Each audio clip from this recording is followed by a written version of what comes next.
Hey, how's it going guys? Captain Kuba here, and I hope you all had a great Christmas with friends and loved ones. I know 2020 wasn't the best year in recent history, but I hope you ate some delicious turkey, and of course, exchanged a lot of gifts. I got Kanoriki this fancy white gold necklace.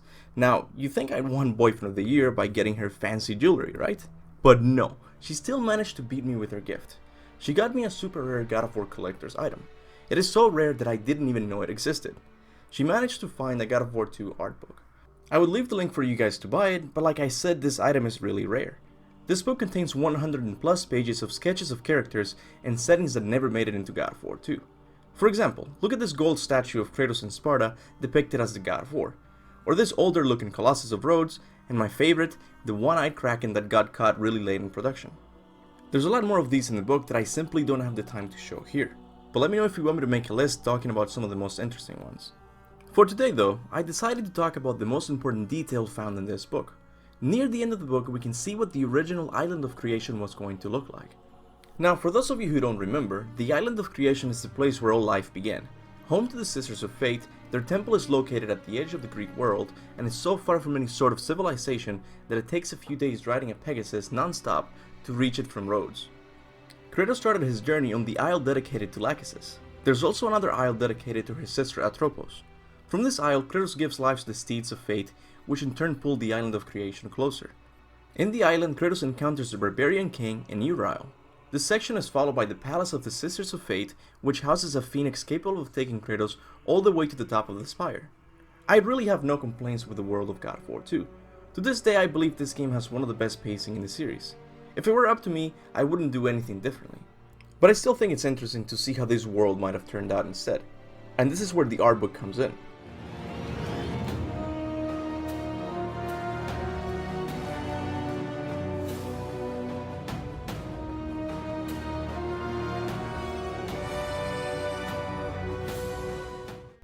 Now I know this might not seem like much, but let me try and put together the original game so you can get an idea on how it would have looked like. First of all, it's important to point out that the beginning and the end of the game were kept since the start of production.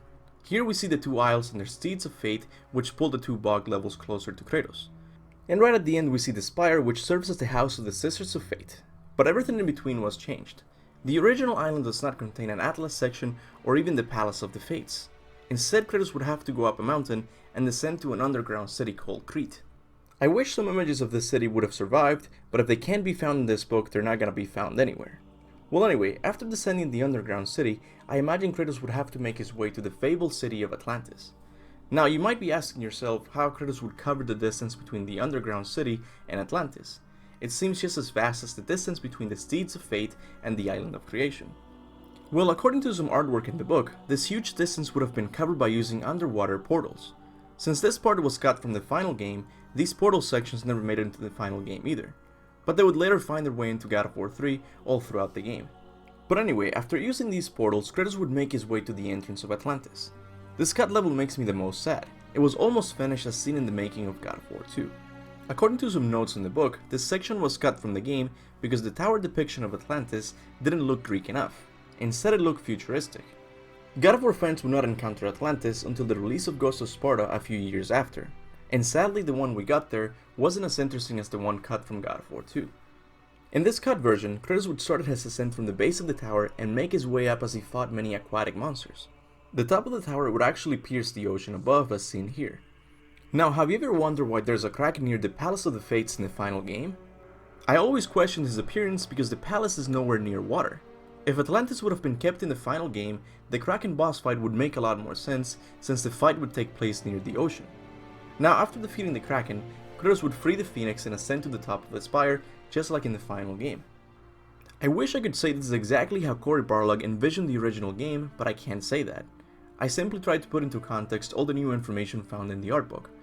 There's still a Sparta level that never made it into the final game that I don't know where to place it. Hopefully Cory Barlog sees this video and comments what his actual vision for the game was. But that's probably not gonna happen anytime soon. Instead, I wanna know what you guys think about this original vision for the game. Do you agree with my arrangement of the levels? Would you have preferred this one over the one we got? What kind of bosses would we have fought? Any thoughts you have regarding this or other God of War topics, make sure to leave them in the comment section below. As always, I would like to thank all of my awesome members for their monthly contributions to the channel. People like Marco Gonzalez, Woke Angry Deer, and Romello Foster, to name a few, really go above and beyond to support my work. I would also like to thank all of my awesome subscribers for liking and sharing my videos. This channel would be nowhere without you. And with that said, thanks for watching, and remember, go forth in the name of Ragnarok.